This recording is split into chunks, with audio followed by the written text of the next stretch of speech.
Mi madre lo dijo como si me ofreciera un caramelo. ¿Puedes dormir en el sofá cama? La miré fijamente, y luego miré a mi hermano Nolan, sentado ahí con la chaqueta de trabajo de lona que le había comprado 2 navidades atrás. A su lado, mi sobrina de 9 años, Sadie, construía un muro de ejotes en su plato. ¿Qué cuarto?, pregunté, manteniendo la voz calmada. El cuarto de atrás, dijo Nolan, como si me estuviera leyendo el clima. El que arreglaste con el asiento de ventana. A Sadie ya le encanta. Necesita algo estable mientras me organizo. Ese cuarto no había sido un dormitorio por mucho tiempo. Durante casi 3 años había sido el peor cuarto de la casa. Una válvula rota había arruinado el techo. El yeso se había agrietado. La ventana llevaba décadas pintada y sellada desde antes de que yo comprara la casa. 7 meses antes, finalmente lo había renovado yo mismo. Armé el techo nuevo en mis días libres, arranqué las tablas del piso deformadas y coloqué roble blanco nuevo. Hilera por hilera, de rodillas. Construí repisas de nogal con madera que cargué a casa bajo la lluvia. Construí un asiento de ventana con una caja abatible forrada de cedro debajo. Liché, teñí, pinté las paredes de ese verde profundo del pino en sombra. Gasté $23,000 en materiales. Piso de roble, repisas de nogal, un colchón decente, cortinas opacas, ropa de cama pesada, un sillón de lectura, una lámpara de pie, un escritorio pequeño, un tocadiscos en la esquina porque me gusta el sonido de la aguja encontrando el surco. Me tomó 7 meses.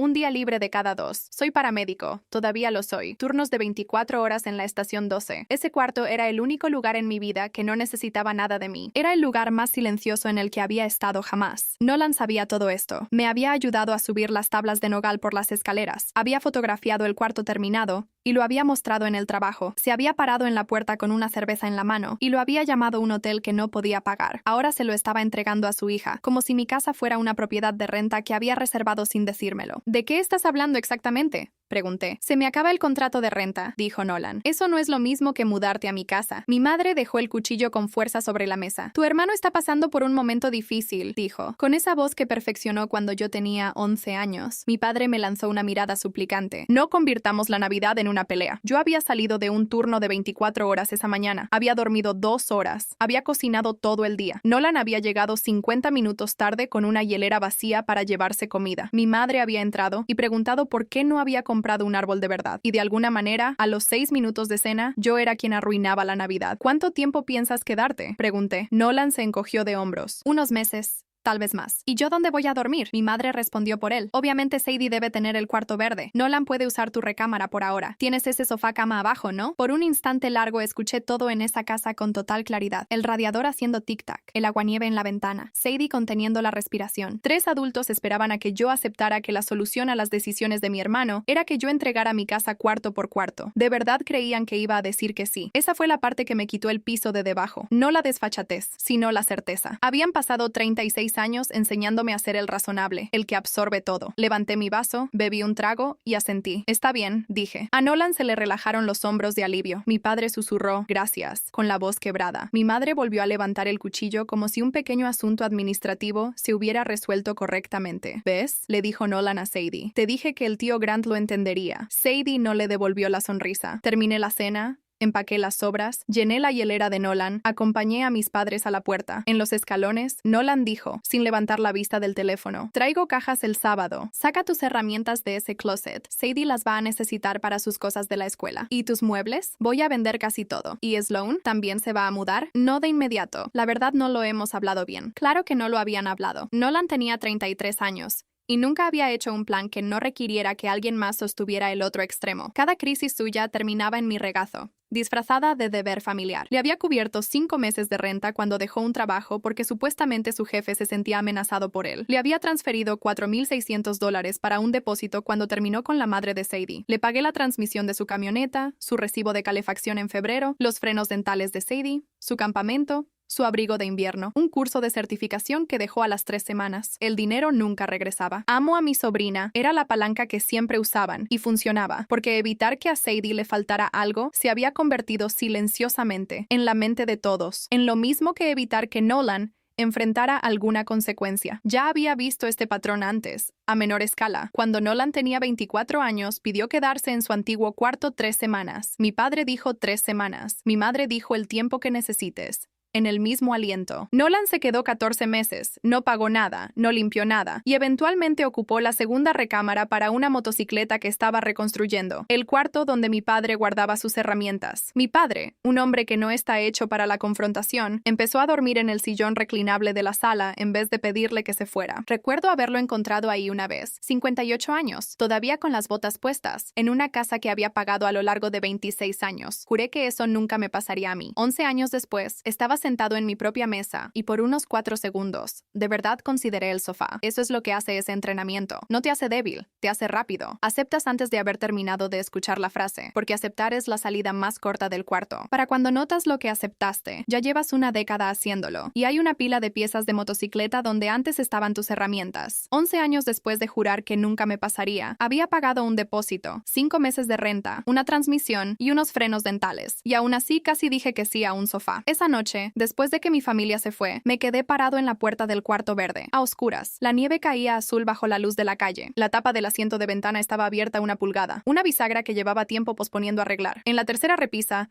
había una línea de marcas de cincel que nunca lijé porque me gustaba saber que eran mías. Recordé haber terminado la moldura en octubre, la noche después de un llamado en la calle Preston donde un hombre de 81 años no sobrevivió. Había llegado a casa a las 8 de la mañana y me había sentado en el subsuelo con las botas puestas durante mucho rato. Ese cuarto fue lo primero que construí que no le pertenecía a nadie más que a mí. Llamé a Claire, mi vieja amiga, y la agente que me había vendido la casa 6 años atrás. Contestó al quinto timbre. Quiero vender, dije. ¿Vender qué? La casa. Es mía. Mi familia decidió mudarse a ella. Les dije que está bien, y estoy cansado de discutir con gente que cree que mi respuesta es solo la posición inicial de una negociación. Su voz cambió a la voz que usa en los cierres de venta. Solo compradores en efectivo. Se vende tal cual está. Cierra en 14 días. Eso reduce tu grupo de compradores casi por completo, me advirtió. Lo sé. Dije. ¿Tienes a dónde ir? Sí tenía. El capitán Wells, de la Academia Regional de Bomberos, llevaba meses tratando de ofrecerme el puesto de instructor principal, con una casita de cuidador en el terreno. Había estado sentado sobre esa oferta durante 9 meses, porque aceptarla significaba admitir que quería una vida distinta. Ya no me parecía tan grande. Claire llegó a las 12:40 de la madrugada con una parca sobre la pijama, y armamos el anuncio en la barra de mi cocina usando fotos que había tomado del cuarto verde y nunca le había mostrado a nadie. Se publicó a las 2:40 am. Para las 6:50 ya había 5 solicitudes para verla. Para las 7:00, el letrero estaba clavado en mi jardín congelado. Mi madre llamó a las 7:09. ¿Por qué hay un letrero de "se vende" en tu jardín? Porque la casa está en venta. ¿Tu papá lo sabe? ¿Nolan lo sabe? Lo va a saber en un minuto. Tu hermano ya había dado su aviso, dijo. Resultó que había sido 3 semanas antes, mucho antes de la cena de Navidad. Él asumió que ibas a ayudar, dijo. Durante 11 años lo asumió correctamente, dije. Le estoy ayudando a entender el riesgo de hacer planes con una propiedad que no es suya. Me colgó. Nolan apareció en mi puerta 40 minutos después, en pants, gritando. Salí al porche y cerré la puerta detrás de mí. Pusiste la casa en venta. Así es. Teníamos un plan. Tú tenías un plan. Estaba cansado de explicarle propiedad privada a 3 adultos en Navidad. Me acusó de elegir el dinero sobre Sadie. Le enumeré exactamente todo lo que había enviado a lo largo de los años: la renta, el depósito, la transmisión, los frenos, el campamento, el abrigo, las fotos escolares, la bicicleta con su nombre en la etiqueta de regalo. Así que no te pares en mi porche a decirme que le he fallado a tu hija porque no voy a dormir en un sofá cama en una casa que yo pagué. Sadie salió a usar el baño. Me agaché para arreglarle el cierre de la chamarra. Papá dijo que yo iba a tener tu cuarto verde, dijo. ¿Hice algo mal? No, le dije. Para nada. Algunos adultos cometieron un error. No es tu trabajo arreglarlo ni sentirte mal por eso. Esa mañana encontré 4 piezas de correo en mi buzón dirigidas a Nolan, a mi dirección. Llamé al correo. Se había presentado un cambio de dirección en línea el 4 de diciembre, 16 días antes de Navidad, antes de que Nolan me hubiera dicho una sola palabra. Había mudado su correo a mi casa antes de siquiera pedirme un cuarto. Días después, la escuela de Sadie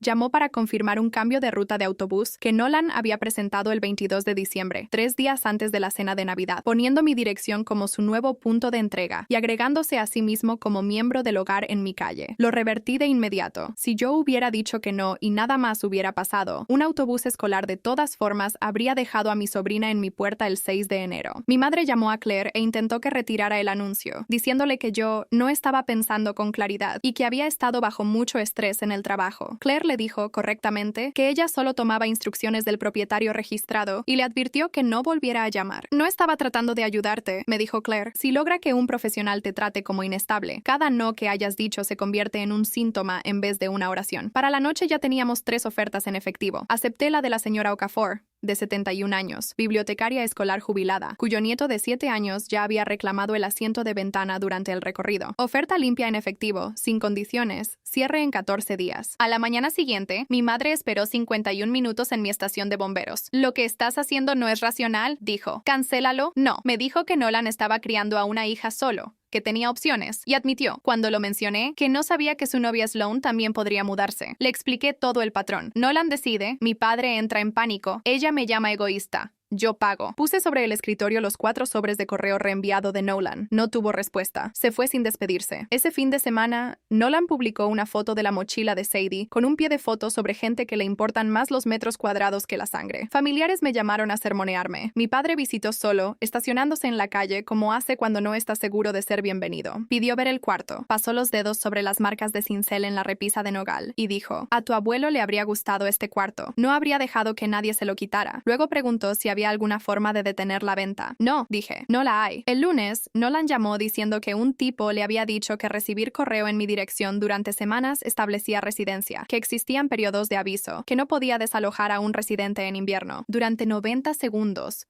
una vieja parte de mí, la de 12 años, le creyó. Luego llamé a Claire, quien me conectó con una abogada, Becca. A las 6 preguntas, Becca ya tenía su respuesta. Él nunca había pagado renta, nunca había tenido una llave que funcionara, nunca había tenido servicios a su nombre, nunca había dormido ahí en 2 años, salvo una noche, no guardaba pertenencias ahí y nunca había tenido permiso para recibir correo ahí. No es inquilino, no es ocupante, no es nada, dijo. Reenviar el correo crea correo, no crea un arrendamiento. Esa tarde le envió a Nolan una carta certificada declarando que no tenía autorización para entrar y que cualquier entrada después de recibirla constituiría allanamiento. Cambié las 3 cerraduras exteriores ese mismo día e instalé 2 cámaras para el martes por la mañana. El miércoles la carta fue entregada y firmada a las 11:22 am. Esa misma tarde, el inspector de la señora Okafor recorrió la casa y me dijo que el armazón del cuarto trasero era el mejor trabajo que había visto en una casa privada en todo el año. El jueves, mi madre dejó un mensaje de voz de 3 minutos diciendo, sin nunca decir lo siento, que esperaba que yo retirara la casa del mercado y dejara que todos empezáramos de nuevo. El domingo por la mañana escuché un camión entrando en reversa a mi entrada. Nolan y su novia Sloane estaban descargando un camión de mudanza rentado, un colchón, cajas, la silla de escritorio de Sadie, una televisión a medio envolver, mientras mis padres se estacionaban en la calle y Sadie observaba desde el asiento trasero de la camioneta de Nolan, estacionada al revés. Salí en calcetines. «¿Qué están haciendo?» «Adelantándome a ti, ya que claramente no se puede confiar en que pienses. La casa está bajo contrato. Entonces, rómpelo». Mi padre se acercó con las manos extendidas como si yo fuera un caballo asustado. «Todos están alterados. ¿Podemos entrar a hablar?» «No van a entrar», dije. Caminé hacia el teclado del garaje y marqué el código viejo frente a todos ellos. La luz parpadeó en rojo. «Muerto». Entonces les dije, en el orden que había ensayado mientras instalaba las cámaras. Las cerraduras se cambiaron el lunes. La llave de emergencia vieja ya no funcionaba. 2 cámaras habían estado grabando desde el martes. El inspector del comprador y la compañía de títulos ya tenían el expediente. Y una carta certificada, firmada por Nolan a las 11:22 del miércoles por la mañana, establecía que cualquier entrada ahora era allanamiento. Así que pueden regresar el colchón al camión o dejarlo en mi entrada y voy a llamar al departamento que comparte estacionamiento con mi estación. Nadie dijo nada. Se oía una quitanieves pasando 2 calles más allá, en medio del silencio. La mano de mi madre había subido hasta su cuello. Mi padre miraba al suelo. «¿Llamaste a un abogado?» «Sobre tu hermano», dijo mi madre. Llamé a un abogado sobre el hombre que presentó un cambio de dirección a mi casa sin decírmelo, y luego me llamó el lunes a explicarme sus derechos de residencia. «Cambiaste las cerraduras de tu propia familia. Cambié las cerraduras de mi casa». Entonces dije lo que había venido a decir. Sadie era bienvenida en mi vida para siempre. Los fines de semana, organizados como lo hacen los adultos. Pagaría directamente cualquier cosa que necesitara y jamás lo mencionaría. Pero ninguno de ustedes va a volver a usar a esa niña como palanca en mi puerta jamás. Eso terminó en mi mesa el 25, y ninguno de ustedes se dio cuenta. Sloane, que había estado callada, se volvió hacia Nolan. «Me dijiste que este arreglo ya estaba hecho. Me dijiste que su hermano lo había ofrecido». Nolan, irritado, dijo la frase que lo destapó todo. Él iba a decir que sí eventualmente. Siempre dice que sí, eventualmente. No fue un malentendido. Fue un método. Y de pronto pude ver toda su forma extendida a lo largo de 11 años. Reenviar el correo temprano, dar el aviso para que la fecha límite fuera real, prometerle el cuarto a la niña para que ya estuviera parada en él en su mente, traer a la niña, dejar que papá se emocionara, dejar que mamá aplicara el peso que lleva aplicando desde 1994, anunciar en vez de preguntar, porque una pregunta se puede responder y un anuncio solo se puede resistir. Y si eso no bastaba, aparecer con un camión y hacer que decir que no fuera más costoso que decir que sí frente a los vecinos. Había funcionado antes, en formas más pequeñas, tantas veces que había dejado de sentirse como una estrategia para cualquiera de ellos, de la misma forma que un camino deja de sentirse como una decisión después de haberlo recorrido 1000 veces. Lo único diferente esta vez era un letrero en el jardín, un contrato firmado sobre el escritorio de una compañía de títulos y una carta certificada con la propia firma de mi hermano en la tarjeta verde de recibido. Sloan pidió un auto por su teléfono. «Estás sacando a tu hermano de su propia recámara y metiendo a tu hija en ella», le dijo. «Suena exactamente a eso». Se fue sin mirar atrás. Nolan lloró, algo que le había visto hacer 4 veces en nuestras vidas y que le había creído las 4 veces. Mi padre caminó hasta la camioneta y se sentó con Sadie para que no estuviera sola, lo mejor que hizo cualquiera en mi familia ese mes entero. Les tomó 20 minutos volver a cargar todo lo que nunca habían descargado. El camión se fue lleno. Nolan llamó 11 veces en los siguientes 3 días. No contesté ninguna. Un mensaje de voz decía que nuestro abuelo se avergonzaría de mí, elegido con precisión, ya que nuestro abuelo me había enseñado a afilar un cincel. El último duraba 8 segundos. Entonces eso es todo. Ese lo guardé. El 2 de enero, llamé al capitán Wells y acepté el puesto de instructor. Había mantenido la posición abierta durante 9 meses y me lo dijo sin queja. Presenté mi renuncia en la estación 12 esa misma tarde. Mi compañera Priya me llamó traidor y luego me llevó a comer huevos al restaurante y me dejó hablar durante 2 horas sin decirme ni una sola vez que yo tenía la razón. Tenía 11 días para vaciar una casa que me había tomado 6 años llenar. Empaqué la cocina primero, luego el garaje, luego el sótano, dejando el cuarto verde para el final. La 9ª noche subí con un taladro, con la intención de llevarme las repisas de nogal, mías, hechas con mis propias manos. Saqué un solo tornillo y me detuve. Me senté en el asiento de ventana durante 20 minutos y lo entendí. Si me las llevaba, ese cuarto sería un hueco con forma por el resto de mi vida. 4 tablas que alguna vez fueron parte de algo mejor, donde quiera que las colgara después. Si las dejaba, el cuarto permanecería completo, una obra terminada, de pie donde la había hecho, donde un niño de 7 años leería bajo la ventana mucho después de que yo me hubiera ido. Bajé el taladro, solo me llevé el tocadiscos, dejé todo lo demás exactamente como estaba. Mi madre vino la última noche, sin pastel, sin discurso. Me gustaría verlo antes de que deje de ser tuyo. La dejé subir sola. Estuvo fuera 4 minutos. Cuando bajó dijo, «Pensé que cambiarías de opinión». Seguía esperando a que te calmaras. Estuve calmado todo el tiempo, dije. Esa es la parte que ninguno de ustedes pudo ver. Nunca estuve lo suficientemente enojado como para que me tomaran en serio, así que no quedó nada más por ser, salvo definitivo. Dijo en voz baja. No debimos haberte puesto en esa posición. No fue exactamente una disculpa, pero fue lo más cerca que había estado jamás. En la puerta se volteó una vez más. El cuarto es hermoso. Luego se fue, y esa fue la última conversación que tuvimos dentro de esa casa. En el recorrido final, Isaías, el nieto de 7 años de la señora Okafor, encontró el asiento de ventana en 10 minutos. Metió su gorra adentro y preguntó muy serio si la tapa se abría por completo. «No», le dije. «Se detiene a 90 grados. Tiene un soporte en la bisagra». «Bien», dijo satisfecho, y siguió a lo suyo. La señora Okafor encontró las marcas de cincel en la repisa sin que nadie se las señalara, como hacen los dedos de todos. «Esto es un error», dijo, cuando le conté que iba a dejar las repisas. «Las dejaste. ¿Por qué?» Le di la respuesta verdadera. No quería que el cuarto fuera algo que había perdido. Ella había pasado 34 años como bibliotecaria escolar, rodeada de gente que no podía decir lo que quería decir, y no me hizo explicarlo 2 veces. Solo miró a su nieto en el asiento de ventana y dijo, «Entonces no lo será». Nolan me esperaba en el estacionamiento de la compañía de títulos el día del cierre, afeitado, con una carpeta que nunca pregunté qué contenía y en la que he pensado desde entonces. 10 minutos. Eso es todo lo que pido. Ya escuché todo lo que quieres decir. Lo escuché el 25. Lo escuché en mi porche. Lo escuché en mi entrada cuando le dijiste a Sloan que yo diría que sí eventualmente. Y tenías razón. Siempre lo hice. Por eso estamos parados en este estacionamiento. Sloan se fue, dijo. ¿Tú hiciste eso? No, dije. Yo estaba parado junto a eso cuando tú lo hiciste. Pasé junto a él y no volteé a ver atrás. Firmé mi nombre 41 veces en una mesa larga bajo un cuadro de un faro, a 640 kilómetros de cualquier océano. A las 2:51 llegó la transferencia. Puse 4 llaves en la palma de la señora Okafor, 3 de ellas cortadas 11 días antes, la tarde en que la carta certificada de mi hermano se envió por correo. Las cerraduras son nuevas, le dije. Nadie tiene copia. Gracias por el cuarto, dijo ella. Gracias por la casa, dije yo. El día de Navidad, mi familia me dijo que podía dormir en el sofá cama de una casa que era mía. Al amanecer, había un letrero en el jardín. 14 días después, puse 4 llaves en la mano de una desconocida y salí caminando hacia un estacionamiento que mi hermano ya había abandonado. Así que dime, ¿qué habrías hecho tú en mi lugar? ¿Alguna vez has tenido que vender algo que amabas solo para demostrar que era tuyo?